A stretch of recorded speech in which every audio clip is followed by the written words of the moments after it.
থাকে আমরা এর প্রতিশোধ নেবই নেব। আমার ভাইরা, আমার বন্ধুরা, আজকের ভারতের আধিপত্য আমরা দেখতে পাচ্ছি। আজকে ভারতে মুসলিম বিধান প্রকল্প হচ্ছে, আজকে মুসলমানদেরকে নির্বিচার হত্যা করা হচ্ছে, তাদেরকে বাড়ি ছাড়া করা হচ্ছে, তাদেরকে ঘর ছাড়া করা হচ্ছে। আমার ভাইরা, আমার বন্ধুরা, আমরা সেই গাজওয়ায়ে হিন্দের পূর্বাভাস পাচ্ছি, কথা বলে ঠিক কিনা? এই দেশের মুসলমান, এই ভারতবর্ষের মুসলমান, এই সারা দুনিয়ার মুসলমানদেরকে এই জালেমদের কবল থেকে মুক্ত করার জন্য আমরা আমাদের শরীরের সর্বোচ্চ দিয়ে চেষ্টা করব, কথা বলে ঠিক কিনা?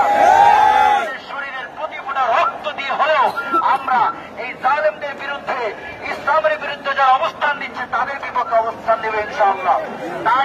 তাই নিদর্শন স্বরূপ আজকে আমরা সুন্নি জামাত এখানে উপস্থিত হয়েছি। আল্লাহ তাআলা আমাদের সকলকে কবুল করুন, আমাদের সকলকে মুজাহিদের মর্যাদা দান করুন। সকলে বলেন আল্লাহুম্মা আমিন। আসসালামু আলাইকুম ওয়া রাহমাতুল্লাহি ওয়া বারাকাতুহু।